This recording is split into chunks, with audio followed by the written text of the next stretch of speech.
To become king, one must ascend to the throne.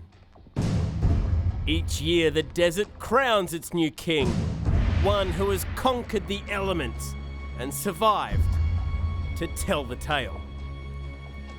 The king's fate is decided by a battle that has taken place annually for 40 years.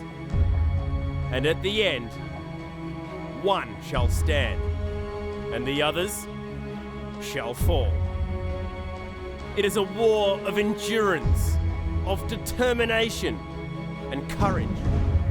It is man and machine versus nature, and it takes place in one of the most arid and unforgiving environments on all of planet Earth, Australia's Red Centre.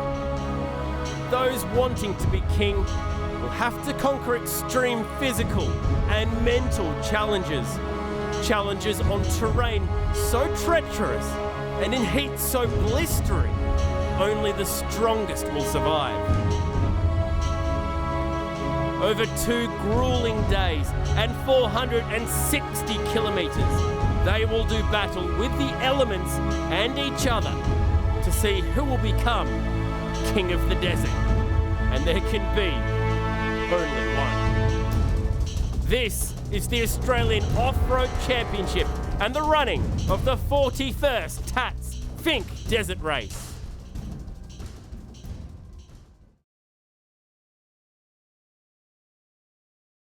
Since 1976, the Tatts Finke Desert Race has been the jewel in the crown of Australian off-road racing. Originally known as There and Back, this year sees the 41st running of Australia's greatest desert race. Hundreds of competitors from around the nation and the world will tackle a unique 2-leg enduro. Beginning in Alice Springs, they race into the red unknown of Australia's outback, heading deep into the Finke Desert. Their destination, a small Aboriginal community called Aputula. Stopping overnight, the race then continues back to Alice Springs, where at the conclusion of 2 epic days, a king will be crowned. Over 8,000 spectators have flocked to the event, all wanting to get up close and personal with these impressively engineered machines. Combining his love of off-road racing and music, iconic Aussie rocker Ian Moss has also returned to his hometown to take in the equally iconic race and entertain the crowd. The list of immortals to take the Finke crown is an anthology of the greatest off-road racers to ever compete in the sport. Shannon Wrench has conquered the last 2 Finke Desert races with his father Ian navigating, while Hayden Bentley, Brad Gallard, Greg Gartner and David Fellows have all triumphed in the cars and buggies category. Those who converge here to take on the harshest conditions Mother Nature has to offer know that it will take true grit to conquer her. This is our 4th year competing, our extreme 4-drive Triton. First 2 years only made 50 kilometres down the track and we had suspension failure. Last year was a great year for us. We got to the halfway point, we made it down to Finke. It was a huge effort for us and our team and our newly built car, and yeah, so this year we're hoping to make it all the way home again. Finke is a tough race. It's very mentally challenging and hard on the vehicles and the crew. You can't hit it as hard as you'd like because it will bite you and you'll come unstuck. So you've got to keep a very level head, but at the same time be able to push when you can safely. Well, I think this year's a bit easier than last year. Last year was very dusty, so we sort of a bit handicapped last year. But hopefully this year we sort of a bit better prologue and get stuck in a bit earlier. The track changes every year. It's a very difficult track, very technical track. I think the main thing is that unless you get the car home, you've got no chance. So really it's a matter of maintaining the highest possible running speed you can, but maintain the car in running order so it gets home. Last year we put a lot of effort in to get our class championship.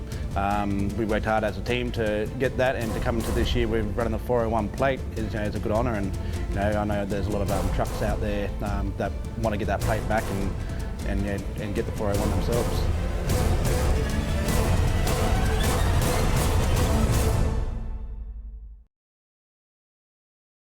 The 41st Tatts Finke Desert Race would begin with the running of the prologue, a qualifying time trial where each team is given an opportunity to take on the clock and test the limits. Contested on an 8.3 kilometre course, the fastest times recorded would determine the starting order for day one of the Desert Classic, with the quickest team starting first. A successful prologue run is one of the most integral factors for becoming king of the desert, as the pole sitter enjoys the advantage of clean air and vision in an unforgiving environment where extreme dust and obstacles are everywhere.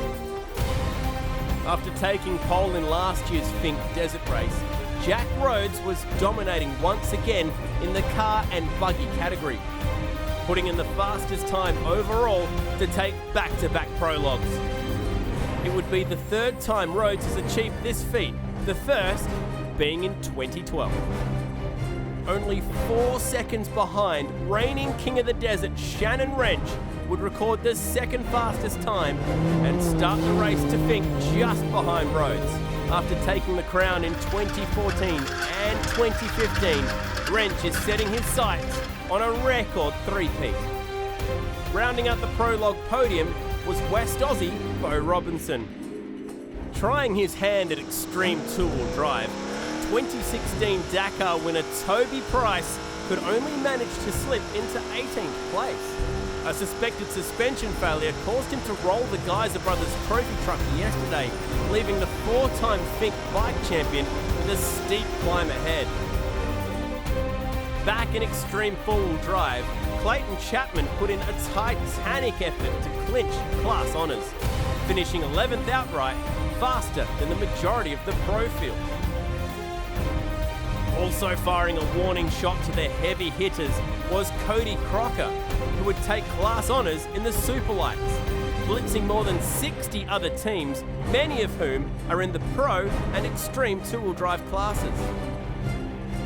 Overall, top 10 results has Rhodes, Wrench and Robinson on top, with the remaining positions filled by Mark Burrows, Glenn Owen, Greg Gartner, Aaron Havey, Billy Geddes, Matthew Kittle and Brad Gallard.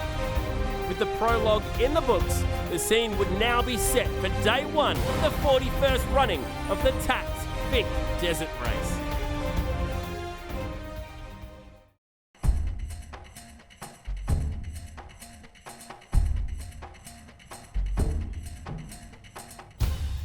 With the prologue setting the starting order for the 41st Tatts Finke Desert Race, the teams would assemble at dawn on day one, ready to face the red gauntlet that awaits. Day one is a 230 kilometre long burn from Alice Springs to Finke, deep in the heart of the Aussie outback. Passing through 5 unique checkpoints, the cars and buggies would be first to tackle the Finke, followed later in the day by the bikes and quads. Starting just after 7 a.m, the top 10 would launch in 1-minute intervals, with the remaining competitors flagged through every 30 seconds. The trek to Finke is an uncompromising test of physical and mental toughness, requiring extreme concentration and lightning fast reflexes. Having secured pole position following yesterday's prologue, Jack Rhodes would again kick off Australia's greatest desert race in his pro buggy, heading south into the unknown. Defending champ Shannon Wrench would launch next, given his second place in the prologue, beginning his pursuit of Rhodes into the rugged outback.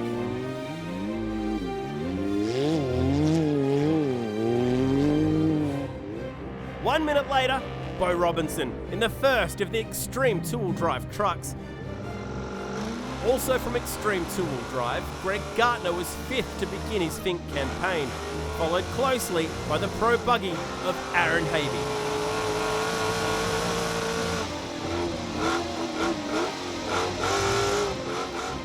Rounding out the top 10, Brad Gallard would begin 9 minutes after pole sitter Jack Rhodes, punching his trophy truck into gear and out of the Alice.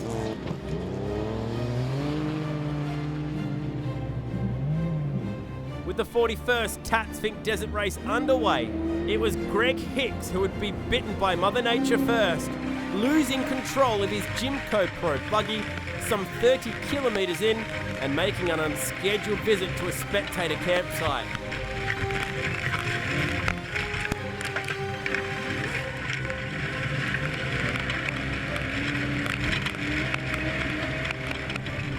An Alice Springs local, Hicks has been racing off-road for 20 years, and in these conditions, experience is the most valuable currency. With navigator Rodney Cameron, Hicks' best Finke result was third outright in 2011, and he's looking to go even better this year. This is a Jaws buggy. It runs a 6-litre V8 and it's got lots of suspension.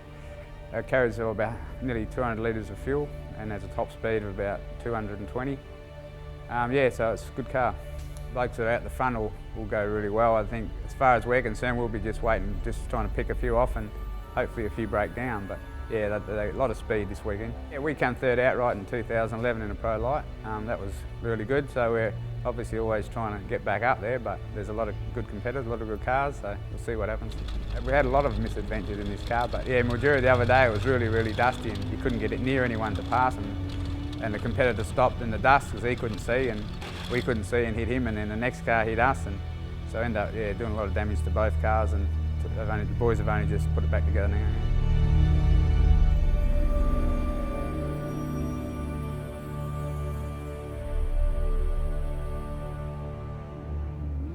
Pole sitter Jack Rhodes continued to lead outright, but rival Shannon Wrench was quickly gaining on him, and by the end of the first sector had closed the leaders' gap to under a minute.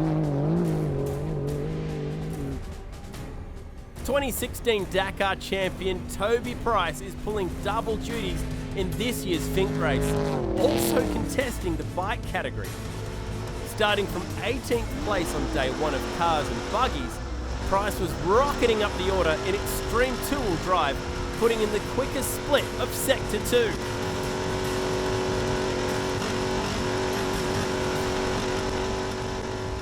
Heading into the third sector at Redinga, around the 100 kilometre mark, Pro Class's Michael Marson would get a taste of the Aussie Outback up close, swerving off the track to sample some local shrubbery.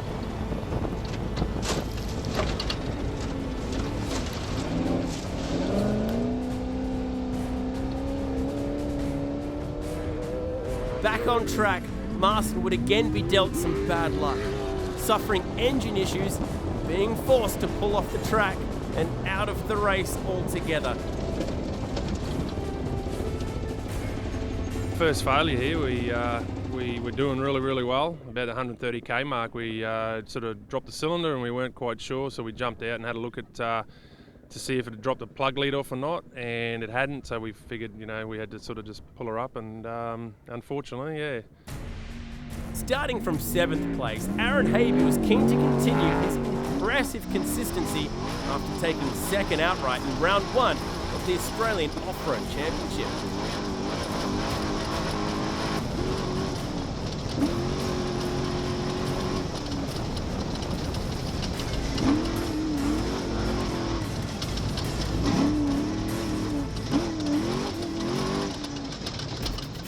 However, the Finke would have other ideas for him, causing a tyre puncture just outside of Alice Creek and stealing valuable time from him.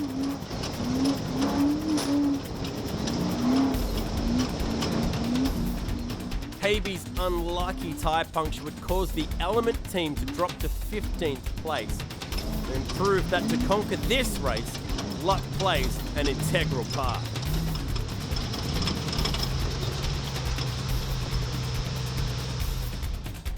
Jack Rhodes continued to lead the pack, but still had Shannon Wrench snapping at his heels.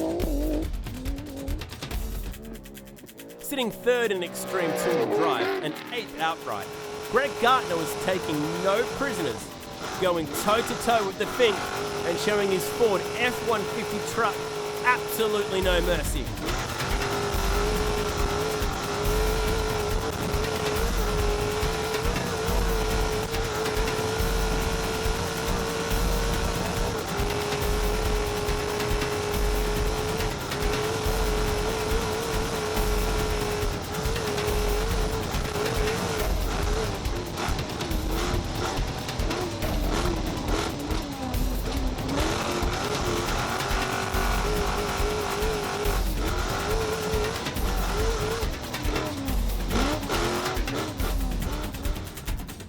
Gartner's class compatriot, Ivan Robinson, on the other hand, wasn't sailing so smoothly, with engine issues forcing him off for mid-race repairs.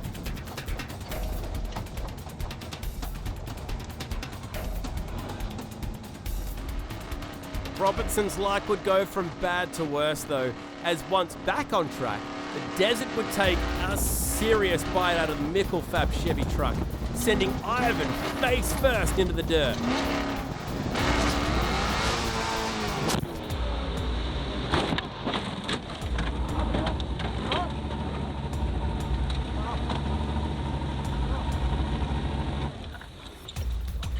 That was a danger.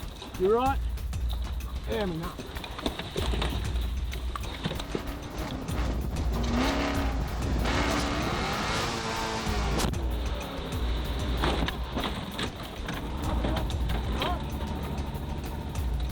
Passing through the final checkpoint with just 50 kilometres to go, the Finke would live up to its unforgivable reputation and take another 2 costly scalps. Proving again that luck plays a leading role, race leader and prologue winner Jack Rhodes would encounter mechanical issues, significantly affecting his speed. Second place sitter Shannon Wrench would fall victim to unspecified problems as well and fall behind. With luck and consistency on his side, third place sitter Glenn Owen would pounce and take the lead from Rhodes heading into the final stretch of day 1. Owen would hold on to take victory in day 1 and was now halfway to being crowned king. He held off a rampaging Bo Robinson, who after 226 kilometres was only 23 seconds behind and first home in extreme two-wheel drive. 15 kilometres out from Finke, Brad Gallard would strike a tree, shredding a tyre in the process.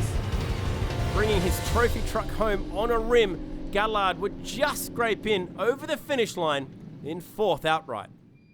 Look, it was good. It was pretty clean. We got a bit of dust there for a while. I cleaned up a tree about 15 k's out, so hence that's where I got my panel and tyre damage from. But so it was driver error. But other than that, no, we had a pretty good run down here. It was clean and we're very successful, I think. Proving his Ironman mettle, Toby Price bulldozed through the pro and extreme two-wheel drive field, moving up 13 positions to finish 5th outright at Finke.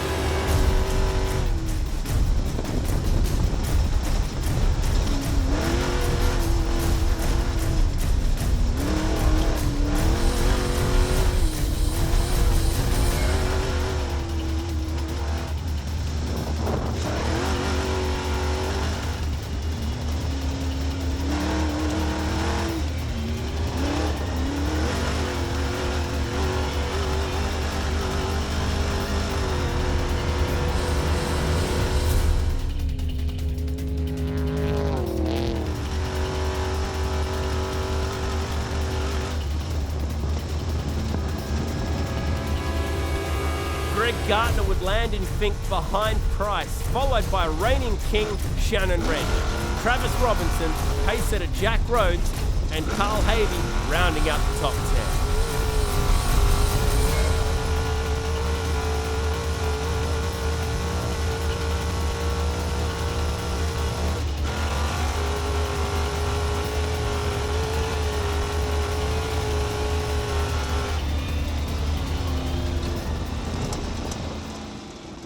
Back in pro lights, James Lockett was gaining some serious momentum, moving into the top 3 in the class. However, his gains would be short-lived, with the Finke debutant suffering tie rod issues and losing all steering to the front left wheel, forcing an improvised repair job. Racing for only 3 years, this is his first attempt at the Finke, and it's a family affair, with his wife and 3 children all navigating at one time or another. From what I've seen yesterday, the track's a lot different to what it was back then. I'm going to take a conservative approach, particularly on day 1. We want to make sure we get down the other end, and we want to get some points in the bag for the championship. So if we're going well there, we'll see how we go on the way back. Going down, it's not as rough to start with, so the car's going to sit really sit really well over the whoops. And as we're a bit lighter towards the end, which what the car is hopefully set up for, we should be able to hold a good speed the whole way there, hopefully. I think because these two will have already been down and seen the track, having not been on it before, it will be good to go back. I suppose they'll have some idea, or James will have some idea of where he's been and what he's got to approach on the way back, so hopefully it will go really well.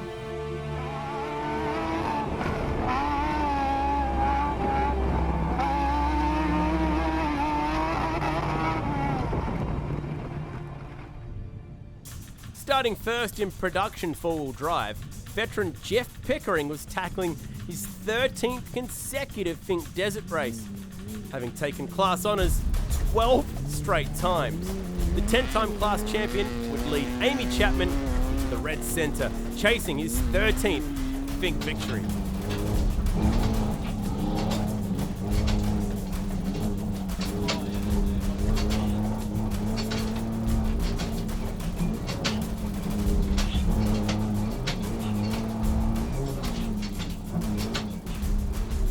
Passing Pickering on track, Performance two-wheel drive's Paul Newman was looking for a better result at Finke after an unlucky showing in round one of the championship. But today wouldn't be his day, as an electrical issue would force him off, leaving the Toyota Hilux to limp all the way to the finish line. I just think Finke doesn't like me this race. It's the only one we haven't won in our class, and we had a battery fail on us on the way down, and then our jump pack ran flat. The jump started every time, so we couldn't have any fan coolers on, we couldn't have intercom, we had no helmet blower. So every time we turned the fan cooler on, because the tranny was overheating, it had stopped the engine, and we had a terrible rundown. And from the second half, the first half we went well. We caught Dan in the Murray River Autos. Car got past him, and then our trouble started, so we were looking good for our class, and unfortunately that's the way this race goes. After an impressive prologue that saw him rocket into 11th overall, Extreme 4-Wheel Drive's Clayton Chapman was in the hunt for a successful Finke campaign. Caution R4, stay tight, watch the book. 4, stay slow. Into L3. Thank you. Into L3 again. R5. R5. Straight over crest. Straight over crest. Into L5. Into R5. Watch mud. Don't cut. Don't cut the right. Don't cut the right.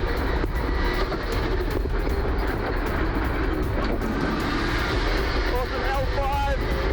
R5. 200. Keep left jump into L3. Whoops.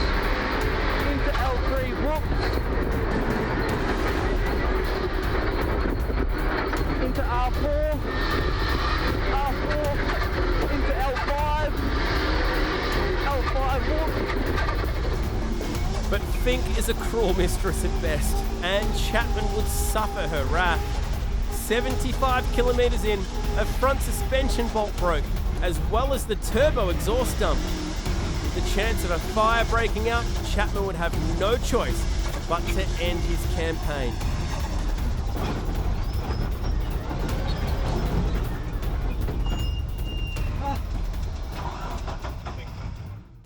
Overall, 83 out of 112 starters would survive day one of the Tatts Finke Desert Race, with 29 falling victim to the merciless Australian outback.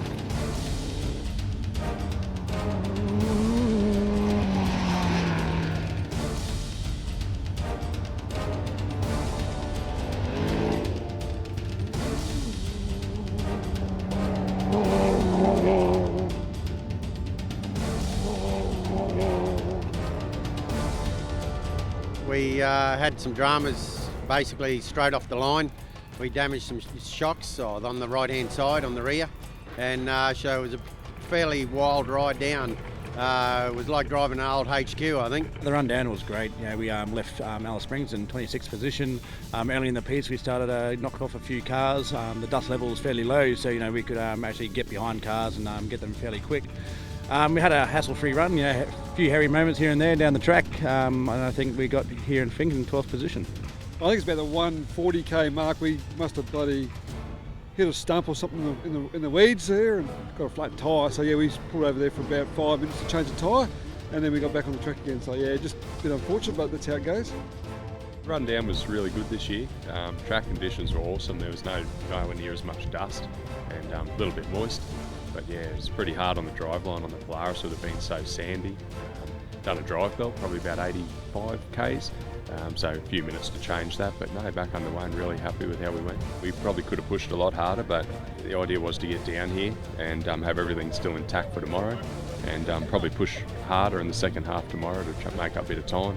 But yeah, it's a long way still, so yeah, no point pushing too hard and not making it here. Good run down. Found it very hard. A lot of the conditions were quite soft, so the car was working hard all the way. But overall, a really good run. Getting back and making it number 13 would be really great, yeah. We took off in 23rd. We got out of control a few times on the way down, but no, we survived. We went through one bloke's camp, scattered them everywhere, but I think we got down about 15th, so it wasn't too bad. I suppose just over 2 hours, so we were half happy with that. The track, we on a good form today, and then it changed very quickly, so hopefully it can turn the other way and we have a bit more luck going home, and can try and make up a, if all the stars and moons align, we can maybe make a podium, but yeah, it's a long shot from here. Glenn Owen leads the way outright in Pro class, with Robinson and Burrows rounding out the podium. Extreme two-wheel drive sees Bo Robinson on top. Pro Light Buggy is led by Sam Barnes, while Super 1650 Buggy has Craig Predijon on the top step. Darren Vanderwood leads Performance two-wheel drive into day 2, and Jeff Pickering tops the production four-wheel drive standings.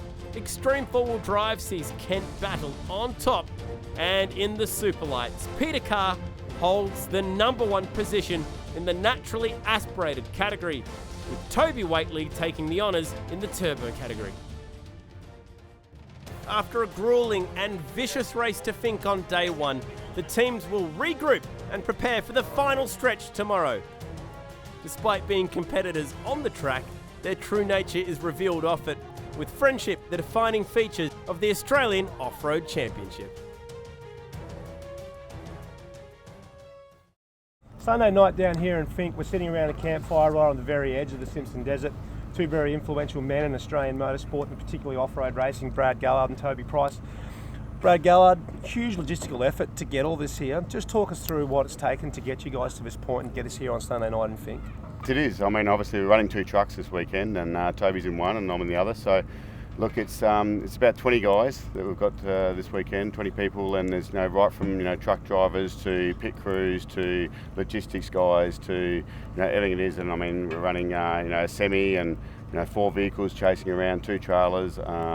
And to get it all down to this end, it's a 5-hour journey around this side, and then next thing there's charter planes and there's helicopters chasing, and obviously because Toby's doing a double run, so logistically it's it's the biggest logistics in Australia. So, Toby, obviously a lifelong love affair with bikes, but right now trucks, they're the greatest love of your life, aren't they? Yeah, at the moment it's going really good. The first time I came out here at the Finke Desert Race was in 2010, and I got to see these trucks and the buggies go through all these whoops, and kind of kick-started from there. And then I got a bit of a chance to race the SSTs at the Clipsal 500 V8 Supercar event, and ever since I got in those little ones and progressed from there, it's been amazing. It's unreal that Brad's trusted me to jump in his spare geyser and have a crack at this and see if we can take on the Ironman double at Finke here. We obviously know Toby's supremely talented on a bike, but what does it take to get to the point where Toby's performance today was outstanding, and it's pretty hard to explain that to the average person, isn't it?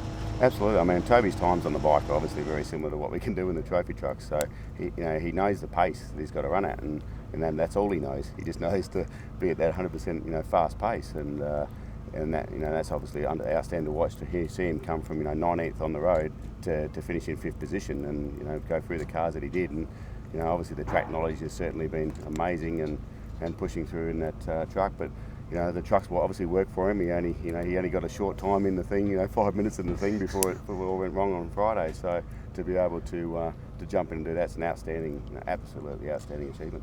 How does it go for you, Brad, sitting here, and obviously Toby's no clown. We know that he's a very experienced athlete, winning a Dakar, and we know he's won a bunch of Finks and that sort of stuff.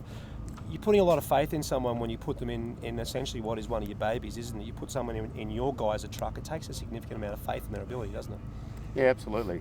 And look, obviously, Toby is very talented and whatnot, and we went out and tested, because there's another story. Obviously, the truck only landed, back from America, back from Geysers, having a refresh, the weekend before, and then it got stuck in customs for a few days. So it was pretty stressful times there for a little bit, and it only got here basically, on a Thursday night at midnight, and the boys, travelled all night and no sleep and got it through. So, look, but obviously sitting in with Toby, I understand that he's very quick and got up to speed in the car very quick, and we tested in my turbo truck. So, that was it was pretty actually awesome to see how quick he got up to speed in that thing.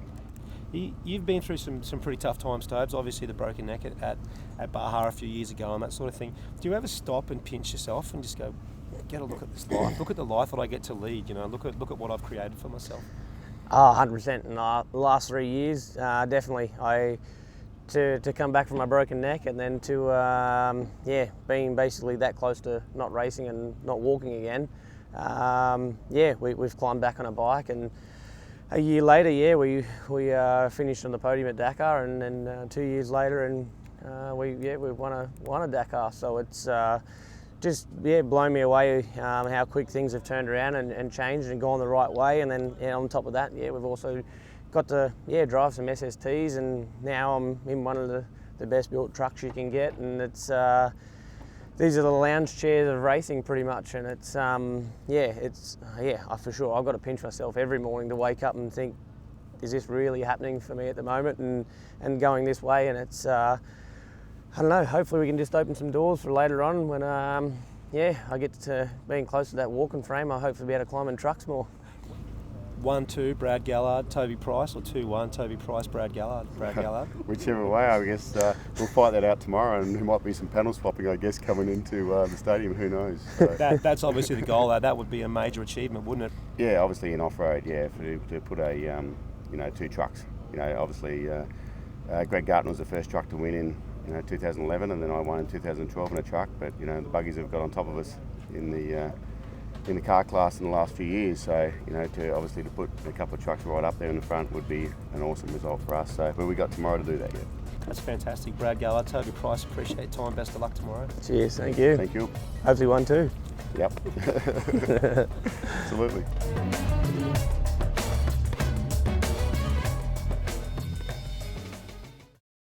As the winter sun dawned on day 2 of the 41st Tatts Finke Desert Race, the competitors would regroup on the start line, ready for the final assault back to Alice Springs.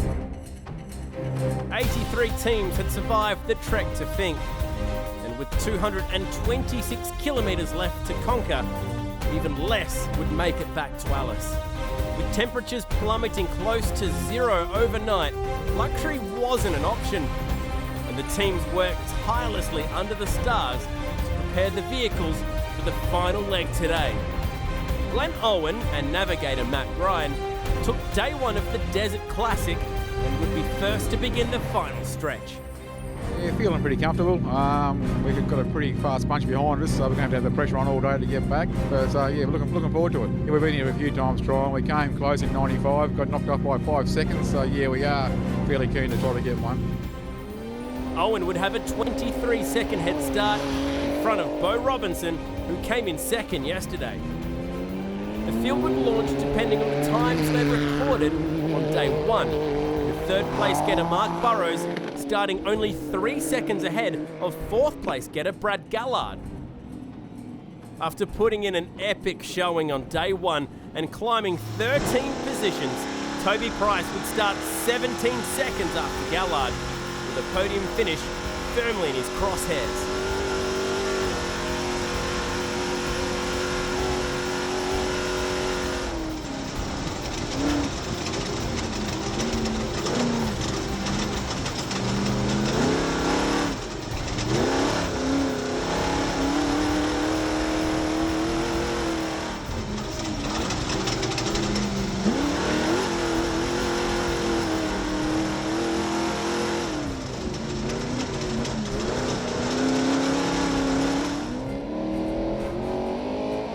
Greg Gartner went green in 5th, followed by Shannon Wrench, Travis Robinson, Jack Rhodes and Carl Habe rounding out the top 10 starters.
Sector, the pro battle was on, with Aaron Habe in pursuit of Chris Weston.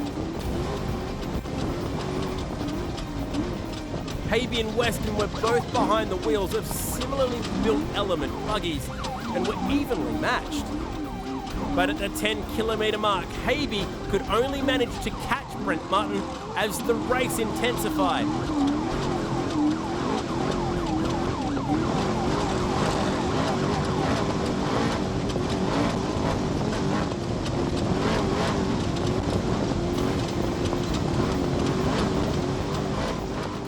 Meanwhile, in extreme two-wheel drive, Aaron's brother Carl was falling off the pace, with mechanical gremlins causing an engine misfire in the Geyser brothers' Chevy truck.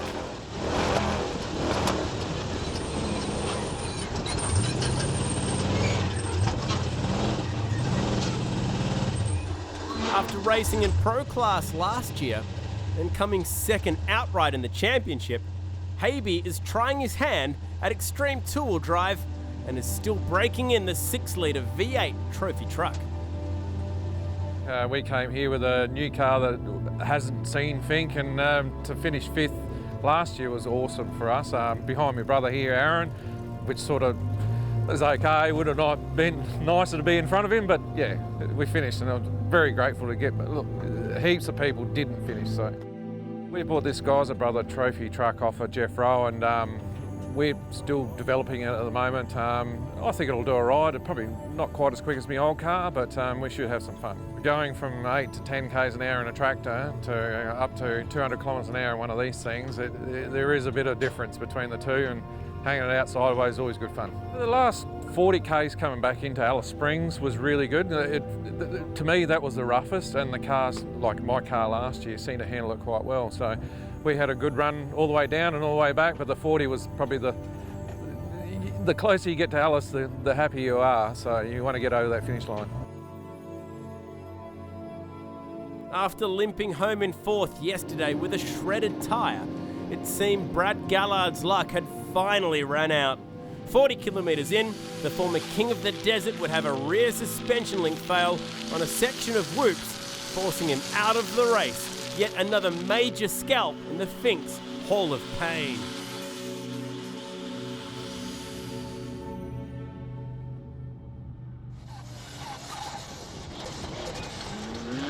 With engine issues marring his race yesterday, Michael Marson was back in the saddle and making up for lost ground. Marson was making such an impact that he had soon caught Mark Burrows, who started 3rd on day 2.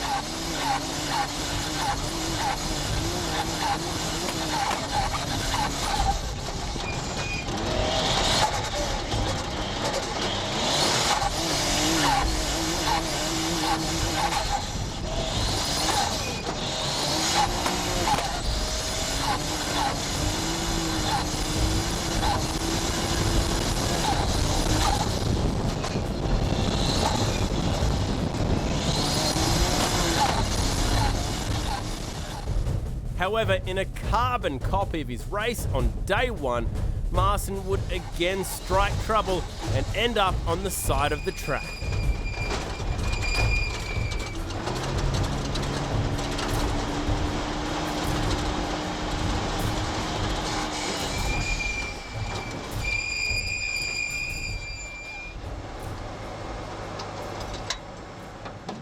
By the end of Sector 2, frontrunner Glenn Owen had increased his already formidable lead to almost 30 seconds. And by Sector 3 at Redinga, his lead had widened to well over a minute. His first King of the Desert crown now in sight. Still in second place, Bo Robinson was falling behind significantly, dropping almost a minute to Owen, exposing his position to attackers.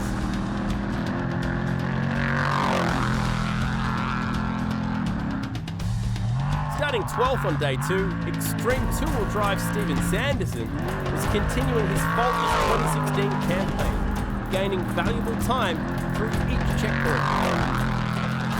And Alice Springs local, Sanderson took the class crown last year in extreme two-wheel drive and backed it up by winning round 1 of the 2016 championship in Mildura. This year he's hoping to add another accolade to his mantle, King of the Desert. So this is an American-built Jimco trophy truck. We bought it back in 2014. It's a full-scale trophy truck, what they race back in the States. We've got a Croyer racing engine, it's a 6-litre, about 740 horsepower, with a 6-speed Albins gearbox. A bit different to everyone else, we actually run a paddle shift system on this as well. So there is no gear lever, it's just all done by a paddle shift on the steering wheel. We run the 39-inch BF Goodrich, so they love to tear up the dirt and everything else. So it is a weapon, it goes fast, it takes the bumps, and yeah, we're excited to see how it goes this Finke. Everyone talks about Finke being that race that, you know, it only takes like a 10-cent part to destroy your dreams. Like last year with Jack Rose getting a flat tyre after leading the race there and halfway back. It's a little thing like that, so you need a lot of good luck. And then also this year the benefit is we've had a lot of rain, so you know, there's not going to be as much dust. So everyone further back in the piece is going to have a good chance to do a good run.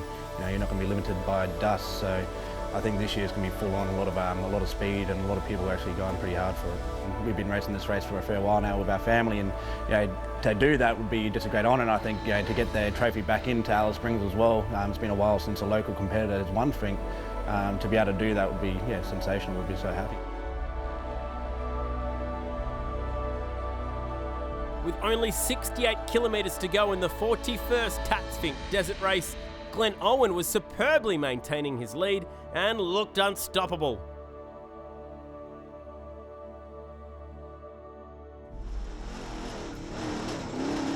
The real action was behind, however, with Bo Robinson under a relentless attack from Toby Price for second position.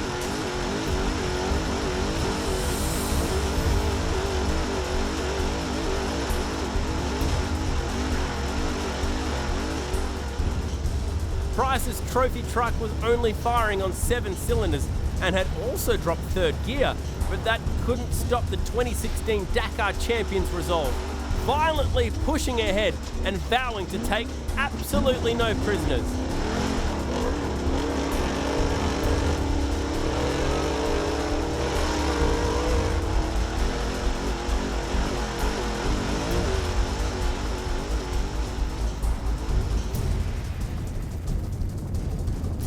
Securing second place outright after a monster showing, Price would have to nurse the extreme two-wheel drive truck back to Alice. But he proved once and for all that whether it's on 2 wheels or 4, he's an international force to be reckoned with.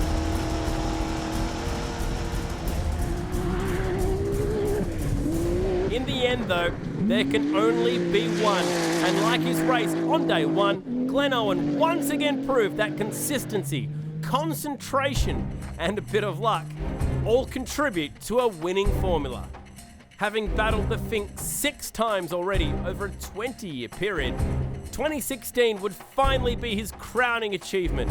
With navigator Matt Ryan, Owen took his maiden King of the Desert title, 6 minutes ahead of his closest competitor and cementing his name in history. Having led the field into Finke yesterday, Owen began leg 2 on pole and would not relinquish his lead for a single moment of the 226 kilometre return journey.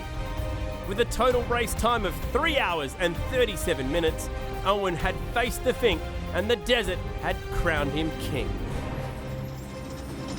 Despite engine issues forcing him to back off the throttle, Toby Price would show that fear has no face, catapulting from 19th at yesterday's start to second step on the outright podium.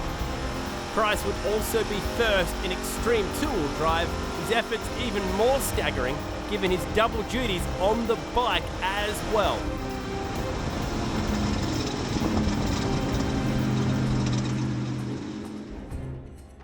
The top 10 also saw Greg Gartner home in 4th, former champ Hayden Bentley in 6th, Stephen Sanderson in 7th, with Aaron Habe and Jack Rhodes completing the 10th. Toby Price took out extreme two-wheel drive honours in Pro Light Buggy. Sam Barnes conquered the Fink. Super 1650 Buggy saw Craig Preterjohn maintain his day one lead to take the Desert Crown. Darren Vanderwood also held on to first place after day one. Jeff Pickering would suffer his first DNF, opening the door for Amy Chapman to take a hard-fought maiden win. In extreme four-wheel drive, Kent Battle would make it 2 from 2, and in the Superlights, Peter Carr would run away with the win in the naturally aspirated category, while Phil Lovett would take the turbo category. Beginning with 112 starters, only 64 would get there and back and survive Australia's greatest desert race. We knew we had a few trucks behind us and going through the whoops down the other end. We pushed as hard as we could through the whoops and we came out the other end, so fantastic. We had a great run today. The car was sensational car. Yeah, no, it was awesome. We had a lot of work to do before we got into it, but no, that was sweet. That was some of the coolest stuff we could ever do. Yeah, I think we always kind of knew he could do it. The truck just let him down a bit there on Friday, and no, once he got in it, we felt confident and yeah, knew he was going to be able to do what he wanted to do. The points after round 2 of the Australian Off-Road Championship sees Aaron Habe on top of the standings, while Glenn Owen's victory here at Fink has pushed him up into second. Jack Rhodes, Travis Robinson and Stephen Sanderson round out the top 5, heading into the final round of the championship at Waikerie in South Australia. With Glenn Owen crowned king and the champagne flowing, that brings to a close the cars and buggy section of the 41st Tatts Finke Desert Race. But the Fink doesn't end there, with all the action from the bikes and quads on next week's show.